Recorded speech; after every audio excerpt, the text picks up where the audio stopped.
నమస్కారం G news కి స్వాగతం. నేను మీ ప్రియ. ఈ రోజు వార్తల్లో విశేషాలు. ఫిబ్రవరి 1న కేంద్ర ఆర్థిక మంత్రి నిర్మలా సీతారామన్ ప్రవేశపెట్టిన బడ్జెట్ చారిత్రాత్మకమైనదని, ఇది ప్రజల బడ్జెట్ అని కేంద్ర పౌర విమానయాన శాఖ మంత్రి కింజరపు రామ్మోహన్ నాయుడు అన్నారు. గుంటూరులో 2025-26 కేంద్ర బడ్జెట్పై మేధావుల సమావేశంలో పాల్గొన్న మంత్రి మాట్లాడుతూ, ప్రతి పౌరుడు ఈ బడ్జెట్ గొప్పతనాన్ని తెలుసుకోవాలనే రాష్ట్రమంతటా పర్యటిస్తున్నానని తెలిపారు. ఎంతో నిజాయితీగా పన్నులు చెల్లించి మధ్యతరగతి వారి కోసం 12 లక్షల ఆదాయం వరకు పన్నుల మినహాయింపు ఇవ్వడం మోదీకి వారి పట్ల ఉన్న చిత్తశుద్ధిని తెలియజేస్తుందని మంత్రి పేర్కొన్నారు. తెలుగుదేశం, బీజేపీ అందరూ కూడా ఒక కుటుంబ పరంగా ఈరోజు ఈ కార్యక్రమంలో పాల్గొన్నందుకు వాళ్ళందరికీ కూడా నా ధన్యవాదాలు కూడా తెలియజేసుకుంటున్నాను. ఫిబ్రవరి 1వ తేదీన భారతదేశానికి సంబంధించినటువంటి కేంద్ర బడ్జెట్ని మన ఆడపడుచు నిర్మలా సీతారామన్ గారు 8వసారి ప్రవేశపెట్టడం జరిగింది. ఒక మహిళగా అటువంటి అరుదైన గౌరవం దక్కించుకున్నటువంటి నిర్మలా సీతారామన్ గారికి తెలుగు ప్రజలందరి తరపున కూడా హృదయపూర్వకమైనటువంటి అభినందనలు తెలియజేస్తున్నాం. ఎక్కడైనా మనం చూసుకుంటే ఆర్థికంగా ఒక ఇన్స్టిట్యూషన్ కానీ ఒక కుటుంబం కానీ బలపడుతుందనంటే అందులో మూల కారణం ఒక మహిళ ఎప్పుడు కూడా ఉంటుంది.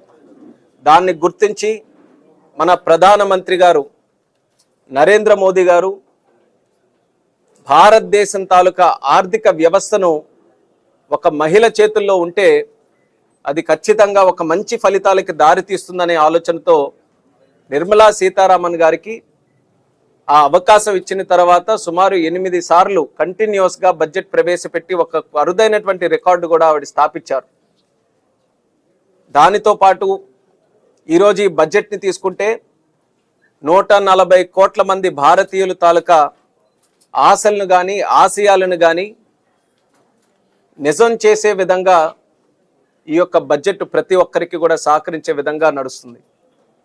అందులో అతి ముఖ్యమైనటువంటిది నరేంద్ర మోదీ గారు ఒక ఆలోచనతో వికసిత్ భారత్ 2047 అంటే 100 సంవత్సరాలు మన భారతదేశానికి స్వాతంత్రం వచ్చినటువంటి సందర్భంగా భారతదేశం ఒక డెవలప్డ్ నేషన్గా తయారు చేయాలి, ఆ ఆశయంతో ప్రతి ఒక్కరూ కూడా ముందుకు నడవాలి అని ఏదైతే ఒక అంశం ఉందో ఆ అంశానికి బలాన్నిచ్చే విధంగా పునాదులు వేసే విధంగా ఈ యొక్క బడ్జెట్ ప్రవేశపెట్టారని కూడా తెలియజేసుకుంటున్నాను. ఒక చరిత్రాత్మకమైనటువంటి బడ్జెట్ ఇది, ప్రజా బడ్జెట్ ఇది. ఏ పరంగా చూసుకున్నా సరే గతంలో ఎన్నో బడ్జెట్లు మనం చూసాం, కానీ అందరినీ కూడా కలుపుకొని ప్రతి ఒక్క అంశాన్ని కూడా ప్రస్తావిస్తూ అందరికీ కూడా మంచి చేసే విధంగా నిర్ణయాలు తీసుకోవడం అనేది చాలా సాహసోపేతమైనటువంటి కార్యక్రమం. ప్రజా సమస్యల పరిష్కార వేదికగా కొనసాగుతున్న ప్రజా దర్బార్కు ప్రజల నుంచి విశేష స్పందన లభిస్తోంది. శ్రీకాకుళం నియోజకవర్గంలోని శ్రీకాకుళం పట్టణం, గారా, శ్రీకాకుళం రూరల్ మండలానికి చెందిన ప్రజలు తమ సమస్యలను విన్నవించుకునేందుకు శ్రీకాకుళం నియోజకవర్గ శాసనసభ్యులు గొండు శంకర్ వద్ద ప్రజలు బారులు తీరారు. ఈ సందర్భంగా వివిధ సమస్యల పరిష్కారానికై ప్రజలు వినతి పత్రాలు అందించారు. శాసనసభ్యులు శంకర్ మాట్లాడుతూ, సమస్యల పరిష్కారానికి తమ వంతు కృషి చేస్తానని, ఎవరికి ఎటువంటి సమస్య వచ్చినా నేరుగా కలవచ్చునని, సంబంధిత అధికారులకు సమస్యను వివరించి పరిష్కార మార్గానికి అవకాశం కల్పిస్తున్నామని తెలిపారు. నియోజకవర్గంలోని ప్రజలకు ఎటువంటి ఇబ్బందులు కలిగినా వారి సమస్యలను స్పష్టంగా వివరించవచ్చునని, ఎల్లవేళలా ప్రజలకు అందుబాటులో ఉంటానని, కూటమి ప్రభుత్వంలో ప్రజా సంక్షేమ పరమావధిగా పనిచేస్తున్నామని, ఇది ప్రజలు గమనించాలని తెలిపారు. సమస్యల పరిష్కారం వెంటనే జరగడంతో ప్రజలు ఆనందం వ్యక్తం చేస్తున్నారు. అందరికీ నమస్కారం. ఎన్డీఏ కూటమి అభ్యర్థులకి, ఎమ్మెల్యే అభ్యర్థులకి ప్రతి శనివారం పీజీఆర్ఎస్ వారి వారి కార్యాలయాల్లో తీసుకోమని మాకు ఆదేశించడం జరిగింది పైనుండి. అయితే ఈ శనివారం నుండి మాకు ట్రైనింగ్ క్లాసులు అసెంబ్లీలో ఉన్నాయి కనుక విజయవాడ, అమరావతిలో ఉన్నాయి కనుక ఈరోజు నా కార్యాలయంలో ఇక్కడ తీసుకోవడం జరిగింది. పొద్దున్నుండి రోజు రెగ్యులర్గా మాకు గ్రీవెన్స్ ఉన్నప్పుడు కూడా ఇది పీజీఆర్ఎస్లో ఇవన్నీ మేము ఎంటర్ చేస్తున్నాం. అయితే పెద్ద ఎత్తున పబ్లిక్ నుండి కంటిన్యూస్గా వస్తూనే ఉన్నాయి. సో దీనికి ఎలాగనేది కూడా ప్రాబ్లమ్స్ చూస్తే జాబ్స్ అని, ప్రభుత్వ పరంగా కొన్ని ప్రాబ్లమ్స్ ఉండడం, అలాగే భూమి సమస్యలు, రెవెన్యూ సమస్యలు, అలాగే పెన్షన్స్, విడో పెన్షన్స్ ఇవ్వట్లేదని, ఇలాగ రకరకాల ప్రాబ్లమ్స్తో నిత్యం జనం రద్దీ విపరీతంగా ఉంది. అయినప్పటికీ మేము అన్నీ కూడా తీసుకొని కన్సర్న్ డిపార్ట్మెంట్స్తో మాట్లాడి వీలైనంత తొందరగా వారందరికీ ప్రాబ్లమ్స్ సాల్వ్ అవ్వడానికి మేము మ్యాక్సిమం కృషి చేస్తున్నాం. తప్పకుండా ప్రజలు ఏ ఆశతో, ఏ ఉద్దేశంతో ఎన్డీఏ ప్రభుత్వానికి 95% స్ట్రైక్ రేట్తో ప్రభుత్వాన్ని కట్టబెట్టారో, మాకందరికి కూడా ఇంత అఖండ మెజారిటీతో ఇచ్చారో ఆ నమ్మకాన్ని ఒమ్ము చేయకుండా ప్రజల పక్షాన్ని నిలుచుకొని నిత్యం ప్రజలతో ఉండి వారి సమస్యల్ని, అది అలాగే అభివృద్ధిలో కానీ సంక్షేమంలో కానీ రెండు విధాల్లో కూడా, అలాగే నిరుద్యోగ సమస్య మీద కానీ, అలాగే ఉద్యోగుల సమస్యల మీద కానీ, డిపార్ట్మెంట్లో అన్ని విషయాల్లో కూడా మేము పూర్తి బాధ్యత తీసుకొని ఇంకా ముందుకి వెళ్తామని సందర్భంగా తెలియజేసుకుంటూ నమస్కారం. శ్రీకాకుళం కేంద్ర మంత్రివర్యుల కార్యాలయంలో డిపిఎన్ రోడ్డుకి నిధులు మంజూరు చేసినందుకు కింజరపు రామ్మోహన్ నాయుడికి బగ్గు రమణమూర్తి నియోజకవర్గ ప్రజల తరపున అభినందనలు తెలియజేశారు. ఈ సందర్భంగా ఎమ్మెల్యే బగ్గు రమణమూర్తి మాట్లాడుతూ, వెనుకబడిన తీర ప్రాంతం అభివృద్ధికి కూటమి ప్రభుత్వం అన్ని విధాల సహాయ సహకారాలు అందిస్తుందని, అందులో భాగంగా డిపిఎన్ రోడ్డు నిర్మాణానికి కేంద్ర ప్రభుత్వం నిధులు అందజేసినందుకు కేంద్ర ప్రభుత్వానికి, మంత్రికి అభినందనలు తెలియజేసి సంతృప్తి వ్యక్తం చేశారు. అలాగే వంశధార కాలువ ఆధునీకరణ, కరకట్టల పనులు పూర్తి చేసేందుకు మోడరైజేషన్ పనులకు నిధులు మంజూరు చేయాలని కేంద్ర మంత్రిని ఎమ్మెల్యే కోరారు. ఈ కార్యక్రమంలో నియోజకవర్గ సోషల్ మీడియా కన్వీనర్ బగ్గు అర్చన, పోలాకి మండలం కూటమి నాయకులు, కార్యకర్తలు, ప్రజలు పెద్ద ఎత్తున పాల్గొన్నారు. డిపిఎన్ రోడ్ అభివృద్ధి అయితే తీర ప్రాంతం అంతా ఇండస్ట్రియల్గా డెవలప్ అవ్వడం కానీ, కాకపోతే పారిశ్రామిక డెవలప్ అవ్వడం కానీ, మరి ఎంతో సముద్ర తీరానికి ఆనుకుని వెళ్ళే రహదారి, దానికి కేంద్రం నుంచి నిధులు మంజూరు చేసినందుకు గౌరవ మన పార్లమెంట్ సభ్యులు, దేశానికి మంత్రి, సెంట్రల్ మినిస్టర్ వారికి పోలాకి మండలం నర్సంపేట నియోజకవర్గం తరఫున కృతజ్ఞతలు, ధన్యవాదాలు తెలియజేస్తూ, కేంద్రంలో మోడీ ప్రభుత్వం ఇటీవల పార్లమెంట్లో ప్రవేశపెట్టిన బడ్జెట్ జనరంజక బడ్జెట్ అని బీజేపీ శ్రీకాకుళం జిల్లా అధ్యక్షుడు సిరిపురం తేజేశ్వరరావు అన్నారు. మంగళవారం శ్రీకాకుళంలో మీడియాతో మాట్లాడుతూ, రాష్ట్ర వ్యాప్తంగా కేంద్ర బడ్జెట్పై వివిధ వర్గాల మేధావులతో సమావేశాలు, సదస్సులు, సెమినార్స్ ఏర్పాటు చేస్తున్నామని చెప్పారు. రేపు శ్రీకాకుళంలో బడ్జెట్ అవగాహన సదస్సు రాజకీయాలకు అతీతంగా జరుగుతుందని అన్నారు. బడ్జెట్లో వ్యవసాయ రంగానికి అగ్రతాంబూలం ఇచ్చారని, కేంద్ర ప్రభుత్వం వరి, గోధుమతో పాటు పప్పుధాన్యాలు కూడా కొనుగోలు చేస్తుందన్నారు. రైతులు పండించే పంటలు, విత్తనాలు, ఎరువులు సబ్సిడీలో ఇస్తూ భూసార పరీక్షలు చేసి పంట చేతికొచ్చే వరకు రైతుకు అండగా ఉంటుందని, ఫసల్ బీమా యోజనతో పంటకు బీమా కల్పించి పండిన పంటలో ప్రతి గింజను తిరిగి రైతుల నుండి కొనుగోలు చేసే బాధ్యత కేంద్ర ప్రభుత్వం తీసుకోవడం చారిత్రాత్మక నిర్ణయం అని కొనియాడారు. కేంద్ర ప్రభుత్వ నిధులతో ఏర్పాటు అయిన కొన్ని రాష్ట్రాలలో ఫార్మా సర్వీస్ సెంటర్స్ లేదా మరికొన్ని రాష్ట్రాల్లో కిసాన్ సర్వీస్ సెంటర్స్ లేదా ఆంధ్రాలో రైతు భరోసా కేంద్రాలుగా పిలువబడే ఎఫ్ఎస్ఎస్ల ద్వారా రైతులకు తోడుగా ఉంటానని అన్నారు. ఆత్మ నిర్భర్ భారత్లో భాగంగా అన్నదాతలకు కొండంత అండగా నిలిచే అనేక కార్యక్రమాలు ప్రధానమంత్రి నరేంద్ర మోడీ చేపడుతున్నారని తేజేశ్వరరావు ప్రశంసించారు. ప్రపంచంలో ఎన్నో దేశాలు ఆహార లేమితోనూ ఆహార కొరతతోనూ సతమతమవుతున్నాయి. అయితే అన్నపూర్ణగా భారతదేశం ఇప్పుడు ఈ రోజుల్లో అన్ని రంగాల్లోనూ ముందడుగు వేస్తుంది. అందులో వ్యవసాయ రంగంలో కూడా మన దేశం తాలూకా పంటల్ని ఎగుమతి చేస్తూ మనకి అవసరమయ్యే ఇతర వస్తువుల్ని దిగుమతి చేసుకోవడం కోసం, విదేశీ నిల్వల్ని పెంపొందించుకోవడం కోసం కూడా మన వ్యవసాయ రంగం చాలా ఉపయోగపడుతుంది అన్న ప్రగాఢ విశ్వాసంతోనూ మన దేశంలో ప్రధానంగా మనం చిన్నప్పటి నుండి చదువుతూనే ఉన్నాం. 70% అంటే 170 మంది వ్యవసాయం మీద కానీ వ్యవసాయ పరిశ్రమల మీద కానీ ఆధారపడి ఉన్నారు. కాబట్టి వీళ్ళందరికీ కూడా మంచి ఉపాధి అవకాశాలు జరుగుతాయి.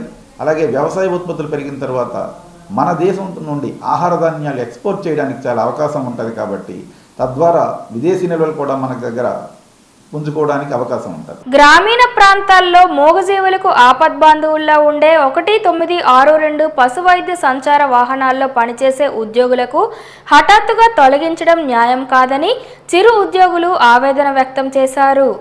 మంగళవారం శ్రీకాకుళం పశుసంవర్ధక శాఖ జాయింట్ డైరెక్టర్ కార్యాలయం వద్ద తొలగించిన చిరు ఉద్యోగులు నిరసన ప్రదర్శన చేశారు. ఈ సందర్భంగా యూనియన్ నేత డాక్టర్ బైరి లక్ష్మి మాట్లాడుతూ పశుసంవర్ధక శాఖ అంబులెన్స్లో పనిచేసే వేలాది మందిని నడి రోడ్డున పడివేయడం న్యాయమా అని వారు ప్రభుత్వాన్ని ప్రశ్నించారు. మూగజీవులకు గత 3 ఏళ్లుగా సేవలందిస్తున్న తమకు ఎటువంటి ముందస్తు నోటీస్ ఇవ్వకుండా తొలగించడం అన్యాయమని ఆవేదన వ్యక్తం చేశారు. ప్రభుత్వ నోటిఫికేషన్ ద్వారా సెలెక్ట్ చేసిన తమకు అర్ధాంతరంగా నిలుపుదల చేయడం వల్ల కుటుంబాలు అన్ని రోడ్డున పడే పరిస్థితి ఏర్పడిందని, ఇప్పటికైనా కూటమి ప్రభుత్వం పునరాలోచించి మళ్లీ విధుల్లోకి వెళ్లే అవకాశం కల్పించాలని వారు కోరుతున్నారు. షోకాస్ నోటీసులు ఇచ్చి రాత్రి ఉద్యోగుల నుండి తొలగించారు. ఈ రోజు మాకు అన్యాయంగా రాత్రి ఉద్యోగులు తొలగిస్తే ఈరోజు కుటుంబంతో మేము ఎక్కడికి వెళ్తామండి? ఈరోజు 108, 104 4,000 పెంచుకుంటూ 5,000 పెంచుకుంటూ వాళ్ళకి ఉద్యోగాలు ఇస్తున్నారు. ఈరోజు మూగజీవులకి మేము మారుమూల ప్రాంతాల్లో ఉన్న వెహికల్ వెళ్ళలేని పరిస్థితిలో కూడా మేము నడిచి మరీ కూడా సేవలు అందిస్తున్నాం. కానీ మమ్మల్ని గుర్తించాలని గవర్నమెంట్ కోరుతున్నాం. మారుమూల ప్రాంతాల్లో అనేక సేవలు అందిస్తున్నారు. ఆవుకి కానీ మూగజీవులకి చెప్పుకోలేని బాధ అండి. మనం మనుషులం, ఏదైనా చెప్పుకోగలం, కానీ మూగజీవులు చెప్పుకోలేని పరిస్థితులు. ఈరోజు గవర్నమెంట్ అన్యాయంగా ఈరోజు నైట్ వెహికల్ ఆపేసి, కానీ మూగజీవులు చెప్పుకోలేవు. ఈరోజు మనుషులు చెప్పుకోగలరు కాబట్టి 108, 104 స్టాఫ్ నడిపిస్తున్నారు. ఈరోజు మూగజీవులు చెప్పుకోలేని పరిస్థితులు ఉన్నాయి. దాని ఆ యానిమల్స్ బాధ ఎవరు అనుభవిస్తారు? అలాగే మా ఉద్యోగ భద్రత కూడా లేదండి. మా ఉద్యోగ భద్రత కల్పిస్తారని గవర్నమెంట్ని మేము వేడుకుంటున్నాం. ఈరోజు ఫ్యామిలీతో రోడ్డున పడిపోయాం. ఎవరికి చెప్పలేని పరిస్థితిలో నైట్ ఉద్యోగాలు తొలగిస్తే తల్లికి భార్యకి ఏం చెప్పుకుంటామండి? చాలీ జీతంతో 3 సంవత్సరాలు రాత్రులు కూడా మేము ఎక్స్ట్రా డ్యూటీ చేసేవాళ్ళమండి.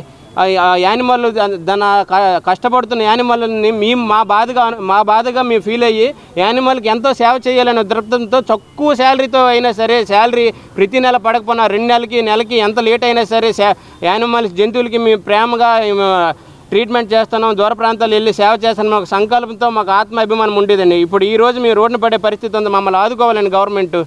ఉమ్మడి శ్రీకాకుళం జిల్లా పాలకొండ నగర పంచాయతీ చైర్మన్ ఎన్నిక మరోసారి వాయిదా పడింది. వైసీపీ కౌన్సిలర్లు ఎన్నికకు దూరంగా ఉండడంతో చేసేదేమీ లేక ఎన్నికల అధికారి sub collector Yashwant Kumar chairman ఎన్నికను వాయిదా వేశారు. మొత్తం 20 మంది కౌన్సిలర్కు గాను కేవలం 5 మాత్రమే హాజరు కావడంతో కావలసిన 10 మంది సభ్యుల కోరం లేక ఎన్నికను వాయిదా వేశారు. ఎన్నికల కమిషన్ దృష్టికి ఈ విషయాన్ని తీసుకువెళ్తామని, వారి నుండి తదుపరి ఉత్తర్వులు వచ్చాక మళ్లీ ఎన్నికను నిర్వహిస్తామని sub collector Yashwant, joint collector Shobhika తెలియజేశారు. పేడాడ తిలక్, నీకు చంద్రబాబు నాయుడు, అచ్చెన్నాయుడు, రామ్మోహన్ నాయుడు మీద విమర్శించే అర్హత నీకు లేదని నందిగాం మండలం తెలుగుదేశం పార్టీ అధ్యక్షులు పెనకాన అజయ్ కుమార్ అన్నారు. టెక్కలి తెలుగుదేశం పార్టీ కార్యాలయంలో పత్రికా సమావేశం నిర్వహించారు.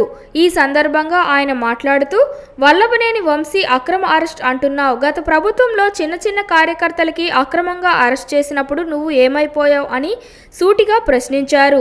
శ్రీకాకుళం జిల్లాలో అచ్చెన్నాయుడు, రామ్మోహన్ నాయుడు, కింజరపు కుటుంబ చరిత్రను నీకు తెలుసా? 7వ తరగతి 7 సార్లు పోయిన నీకేం తెలుస్తుందన్నారు. ఈ జిల్లాలో కింజరపు కుటుంబం అవినీతి పరులను నిరూపిస్తే తెలుగుదేశం పార్టీ నాయకులు రాజకీయ సన్యాసం తీసుకోవడానికి కూడా సిద్ధంగా ఉన్నారన్నారు. ఈ నియోజకవర్గంలో కక్ష సాధింపు చర్యలకు పాల్పడితే మొదటిగా ఈ నియోజకవర్గంలో అవినీతి పరులు, భూ కబ్జా చేసిన వ్యక్తి, చెరువులు ఆక్రమించే వ్యక్తి, బంజరు భూములు ఆక్రమించే వ్యక్తి, వంశధారలో అనేక విధాలుగా ప్రభుత్వ ధనం దుర్వినియోగం చేసిన వ్యక్తివి నీవే అన్నారు. ఈ సమావేశంలో టీడీపీ నాయకులు, కార్యకర్తలు పాల్గొన్నారు.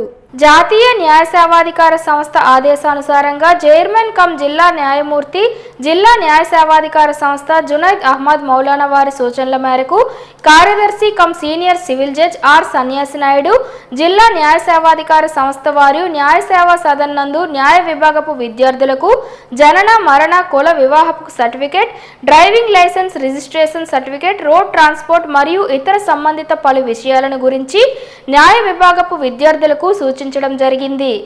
ఈ సందర్భంగా మాట్లాడుతూ, పుట్టిన ప్రతి వ్యక్తికి జనన ధృవపత్రము ఎంత అవసరమో ఆ వ్యక్తి చనిపోయిన తరువాత మరణ ధృవపత్రం కూడా అవసరమని తెలిపారు. వివాహం జరిగిన తదుపరి రిజిస్ట్రేషన్ మొదటి 30 రోజుల లోపల ఎటువంటి రుసుము లేకుండా పంచాయతీ కార్యాలయాల్లోనూ 30 రోజుల నుండి 60 రోజుల మధ్య వ్యవధి కాలంలో 100 రూపాయల రుసుముతో ఆ తదుపరి ఎవరి కాలంలో రిజిస్టర్ ఆఫీస్ నందు వివాహ ధ్రువపత్రము పొందవలసిందని తెలిపారు. ఈ మధ్య కాలంలో మోటార్ యాక్సిడెంట్లు ఎక్కువగా అవుతున్నాయని, అందుకు గాను మనం తప్పనిసరిగా శిరస్త్రాణం పెట్టుకొని వారికి నిర్దేశించిన స్థానాల్లో వెళ్లాలని తెలిపారు. ద్విచక్ర వాహనాలు నడిపే వారికి తప్పనిసరిగా లైసెన్సులు ఉండవలసిందేనని తెలిపారు. లైసెన్సులు లేని యాక్సిడెంట్లకు ఎటువంటి క్లెయిమ్ ఇవ్వబడవని, చట్టరీత్యా నేరమని అన్నారు. ఈ కార్యక్రమంలో భాగంగా K Ramakrishna register officer, doctor P Sudheer Kumar municipal health officer, N Ramanamurthy Raju regional transport officer, Gangadhar Rao motor vehicle inspector, A Ravikumar road transport officer, G Indiraprasad న్యాయవాది తదితరులు పాల్గొన్నారు. రానున్న లోక్ అదాలత్లో ఎక్కువ కేసులు రాజీ చేయాలని జిల్లా న్యాయ సేవాధికార సంస్థ చైర్మన్, జిల్లా ప్రధాన న్యాయమూర్తి జునైద్ అహ్మద్ మౌలానా అన్నారు. ఆంధ్రప్రదేశ్ రాష్ట్ర న్యాయ సేవాధికార సంస్థ వారి ఆదేశాల మేరకు జిల్లా ప్రధాన న్యాయమూర్తి, జిల్లా న్యాయ సేవాధికార సంస్థ ఆధ్వర్యంలో స్థానిక జిల్లా కోర్టు భవనంలో జిల్లాలో గల న్యాయమూర్తులతో ఆన్లైన్లో సమావేశం ఏర్పాటు చేశారు.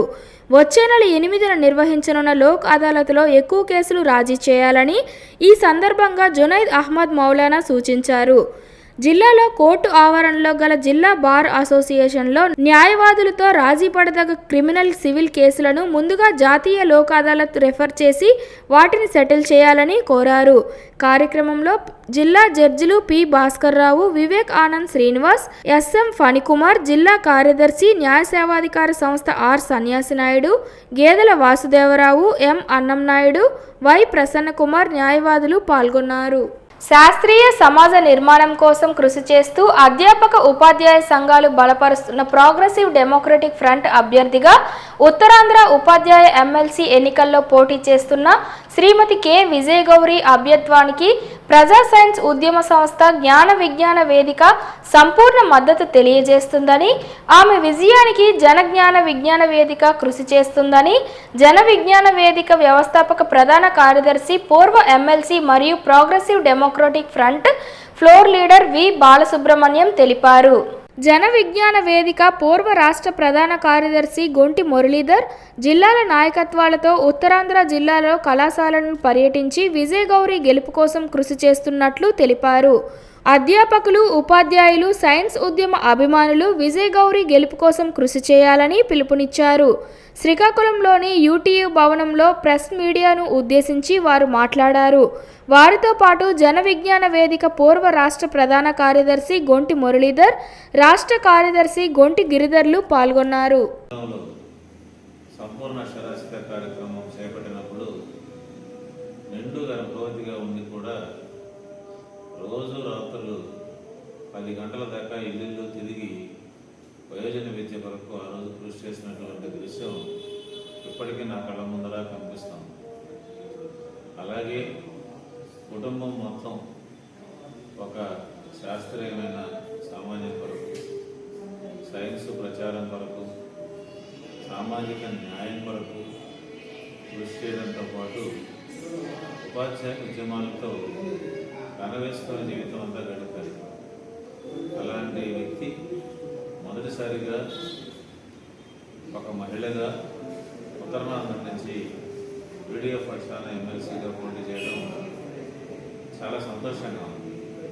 అందువల్ల ఇప్పటిదాకా అనేక రకాలైనటువంటి అభ్యర్థుల్ని మీరు చూశారు. ఉపాధ్యాయ మిత్రులారా, జీవితం మొత్తం జన విజ్ఞాన వేదిక లాంటి సంస్థలతో కనవేసుకున్నటువంటి విజయగౌరి గారిని ఈసారి మొదటి ఓటు వేసి గెలిపించండి. మేము మీ గొంతుగా అక్కడ ఉంటాము అనేటటువంటి హామీని అర్థం చేసుకోండి. ఖచ్చితంగా మీ గొంతు 100% వినిపిస్తారు. ఉత్తరాంధ్ర అభివృద్ధికి కూడా ఎంతో.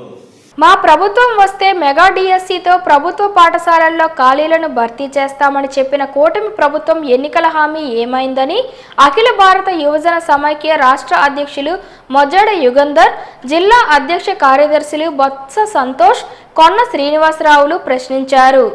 శ్రీకాకుళం నగరం స్థానిక ఎన్ఆర్ దాసరి క్రాంతి భవన్లో మంగళవారం ఏర్పాటు చేసిన విలేకరుల సమావేశంలో ఆయన మాట్లాడుతూ, రాష్ట్ర వ్యాప్తంగా ప్రభుత్వ పాఠశాలల్లో ఖాళీ పోస్టులకి భర్తీకి డిఎస్సి నోటిఫికేషన్ విడుదల చేయాలని డిమాండ్ చేశారు. రాష్ట్ర వ్యాప్తంగా ప్రభుత్వ పాఠశాలల్లో ఖాళీగా ఉన్న టీచింగ్, నాన్ టీచింగ్ పోస్టులకి నోటిఫికేషన్ విడుదల చేస్తామని ముఖ్యమంత్రి చంద్రబాబు నాయుడు ప్రమాణ స్వీకారం సందర్భంగా తొలి సంతకం చేసినప్పటికీ నేటి వరకు కూడా నోటిఫికేషన్ వెలువడే పరిస్థితి లేదని, డిఎస్సి నోటిఫికేషన్లో ప్రభుత్వానికి చిత్తశుద్ధి లేనట్లు కనిపిస్తుందన్నారు. యువగలం పాదయాత్రలో మంత్రి నారా లోకేష్ కూడా రాష్ట్రంలో ఉన్న 25,000 టీచర్ పోస్టులను భర్తీ చేస్తామని హామీ ఇచ్చినప్పటికీ అవి నేటి వరకు కూడా పేపర్ ప్రకటన తప్ప పూర్తి స్థాయిలో నోటిఫికేషన్ విడుదల చేయకుండా నిరుద్యోగుల జీవితాలను చిన్నాభిన్నం చేస్తున్నారని విమర్శించారు. నోటిఫికేషన్ లేక లక్షలాది మంది నిరుద్యోగులు కోచింగ్ సెంటర్లలో లక్షలాది రూపాయలు హెచ్చించి కోచింగ్ తీసుకుంటున్నా నోటిఫికేషన్ ఎప్పుడు వస్తుందో తెలియక, అసలు వస్తుందో రాదో తెలియక అయోమయ పరిస్థితుల్లో పలువురు అభ్యర్థులు ఆత్మహత్యలకు పాల్పడడం జరుగుతుందని ఆవేదన వ్యక్తం చేశారు. ముఖ్యమంత్రి స్పందించి డిఎస్సి నోటిఫికేషన్ పూర్తి స్థాయిలో వెలువడే విధంగా చర్యలు తీసుకోవాలని డిమాండ్ చేశారు. ప్రభుత్వం మద్యం దుకాణాల్లో పనిచేసే కార్మికులకు ఉద్యోగ భద్రత కల్పించాలని, విచారణ పేరు మీద సిట్ దర్యాప్తును ఏర్పాటు చేసిన ప్రభుత్వం వెంటనే సిట్ దర్యాప్తు రద్దు చేసి ఆంధ్రప్రదేశ్ బెవరేజెస్ కంపెనీ తరపున పనిచేసిన 15,500 మంది కార్మికులను తక్షణమే విధుల్లోకి తీసుకోవాలని, పూర్తి స్థాయిలో ఉద్యోగ భద్రత కల్పించి పెండింగ్లో ఉన్న జీతాలను ఇవ్వాలని కోరారు. శ్రీకాకుళం జిల్లా పెద్దరెల్లి వీధిలో జిల్లా మాజీ సైనిక ఫెడరేషన్ అధ్యక్షులు కటకం పూర్ణచంద్రరావు ఆధ్వర్యంలో నిర్వహించిన ఉత్తరాంధ్ర జిల్లాల మాజీ సైనిక సంక్షేమ సంఘాల నాయకుల సమావేశంలో వన్ స్టేట్ ఫండ్ అసోసియేషన్ రాష్ట్ర ad hoc committee convener K Govindarao, రాష్ట్ర స్థాయి క్రియాశీలక నాయకులు బాపట్ల జిల్లా మాజీ సైనిక సంక్షేమం సంఘం అధ్యక్షులు ఎంపీటీసీ తాండ్ర సాంబశివరావు, రాజమండ్రికి చెందిన సీనియర్ మాజీ సైనికులు ప్రముఖ న్యాయవాది డాక్టర్ సూరెడ్డి, శివకుమార్లు పాల్గొని తమ సందేశాన్ని అందించారు. శ్రీకాకుళం జిల్లా మాజీ సైనికులతో పాటు విజయనగరం, విశాఖపట్నం, అనకాపల్లి, పార్వతీపురం, మన్యం జిల్లాల మాజీ సైనికుల సంక్షేమ సంఘాల ప్రతినిధులు అందరూ మాజీ సైనికులకు మంచి చేసే విధంగా ముందుకు సాగుతున్న వన్ స్టేట్ వన్ అసోసియేషన్కు ముక్తకంఠంతో అభినందనలు తెలిపారు. శ్రీకాకుళం జిల్లా అధ్యక్షులు పూర్ణచంద్రరావు మరియు చైర్మన్ విశ్రాంత గ్రూప్ కెప్టెన్ ఈశ్వర్రావులు జిల్లా వ్యాప్తంగా మాజీ సైనికులకు చేస్తున్న సేవా కార్యక్రమాలతో పాటు మాజీ సైనికులకు అందిస్తున్న సంక్షేమ కార్యక్రమాల గురించి వివరించారు.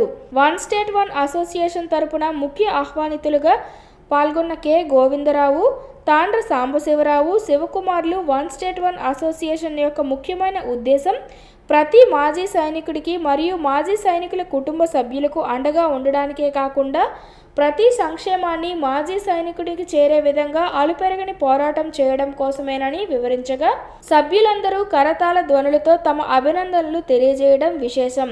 రాష్ట్ర నాయకులతో పాటు వివిధ జిల్లాల నుండి వచ్చిన అతిథులకు శ్రీకాకుళం ఫెడరేషన్ తరపున సన్మాన కార్యక్రమం నిర్వహించిన అనంతరం జాతీయ గీతాన్ని ఆలపించి విందు భోజనాలతో కార్యక్రమాన్ని ముగించారు. కార్గో ఎయిర్పోర్ట్ పేరుతో బలవంతపు భూసేకరణ ఆపాలని సిపిఎం జిల్లా కార్యదర్శి డి గోవిందరావు, జిల్లా కార్యదర్శి వర్గ సభ్యులు కె మోహన్ రావు డిమాండ్ చేశారు.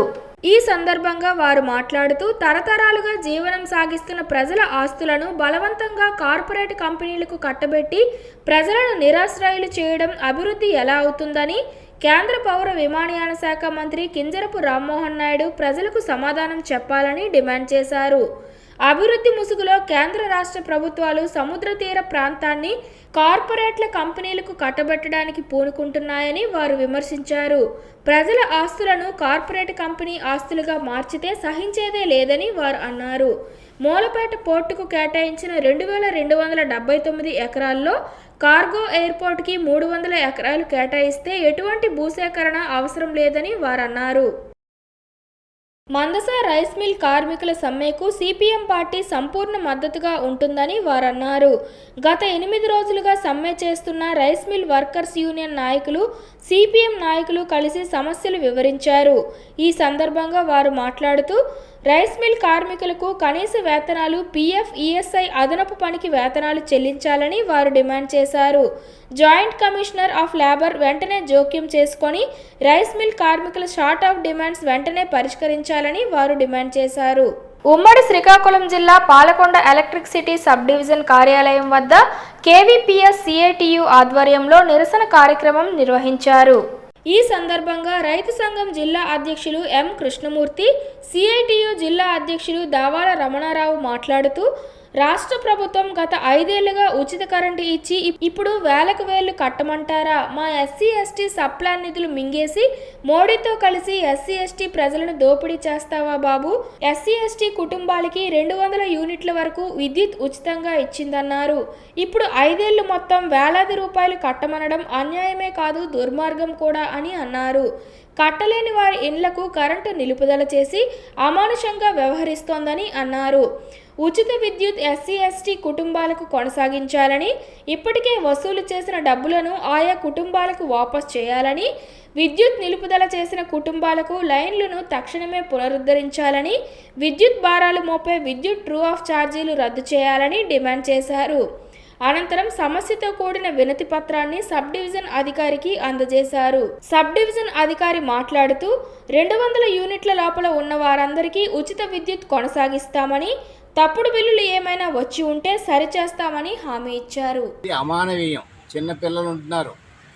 ఈరోజు ఈ చిన్న చిన్న బిల్డింగుల్లో కరెంటు లేకుండా ఉండడం సాధ్యం కాదు. దోమలు ఉంటాయి. ఈ పిల్లలు ఏమవుతారు, వీళ్ళు జబ్బులు వస్తాయి, ఎవడు మందులు పెడతాడు, ఎవడు వైద్యం చేస్తాడు, ఈ జ్ఞానం కూడా రాష్ట్రాన్ని పరిపాలించే వాళ్ళకి లేకుండా ఉంది. అందువల్ల ఇది తీవ్రమైన సమస్య. తక్షణమే ఎస్సీ ఎస్టీల నుండి ఏదైతే మీరు వసూలు చేశారో ఆ డబ్బంతా తిరిగి జమ చేయాలి, వాళ్ళకి ఇవ్వాలి. రెండోది, ఈ ఉచిత కరెంట్ ఏదైతే ఇస్తున్నారో దాన్ని కొనసాగించాలి.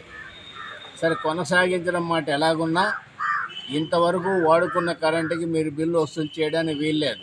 ఇక ముందు వాడేదానికి వసూలు చేస్తే చేయండి. అంతే తప్ప గతంలో మీరు వాడుకున్న కరెంటు మీరు వాడుకోలేదు, మీరు ఇచ్చారు.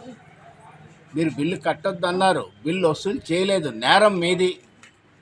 భారతదేశంలో న్యాయం లేదు కాబట్టి ఇది అన్యాయంగా వ్యవహారం చేస్తున్నారు. కానీ ఇదేమి న్యాయం? నువ్వే కదా చెప్పింది, నేను చెప్పలేదు. జగన్ అంటావా? అది జగన్ నిన్న కొన్ని పనులు చేశాడు. ఆయన చేయూతని ఇచ్చాడు, అలాగే రైతు భరోసాని ఇచ్చాడు. ఇవన్నీ ఇప్పుడు ఆయన వసూలు చేయి అంటే జగన్ ఇచ్చాడు కాబట్టి వసూలు చేసేస్తాం. రేపు నువ్వు ఇచ్చినవన్నీ ఆయన వసూలు చేసి ప్రజలు అనుకుంటున్నారా? వీళ్ళేమి అజ్ఞానులు అనుకుంటున్నారా? మీ ఇష్టానుసారం చేయడానికి, ఇలాంటి తప్పుడు పనులు చేయడానికి వీల్లేదు. అందుకని తక్షణమే ఎవరికైతే కరెంటు తీసేశారో అన్నింటికి కనెక్షన్లు ఇవ్వాలి, వాళ్ళు కట్టిన డబ్బు వాపస్ చేయాలి.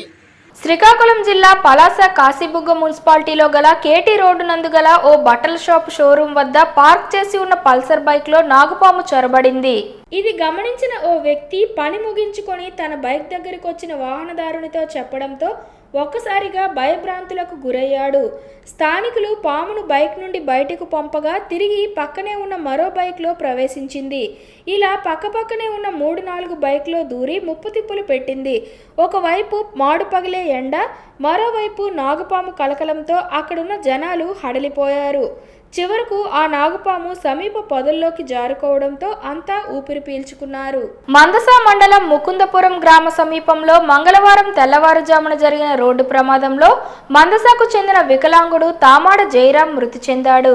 సోంపేట నుంచి స్వగ్రామమైన మందస తన భార్యతో కలిసి ట్రై స్కూటీపై వెళ్తుండగా ముకుందపురం సమీపంలో రోడ్డుకు అడ్డంగా ఎలుగుబంటి రావడంతో కంగారు పడిన జయరాం వాహనాన్ని వెనక్కి మళ్లించే క్రమంలో అదుపు తప్పి బోల్తా పడ్డాడు. ఈ ప్రమాదంలో ఆయన అక్కడికక్కడే మృతి చెందగా తన భార్య గాయాల పాలైంది. విషయం తెలుసుకున్న పోలీసులు కేసు నమోదు చేశారు. వార్తలు సమాప్తం. మళ్ళీ తర్వాత బులెటిన్లో కలుసుకుందాం. నమస్కారం.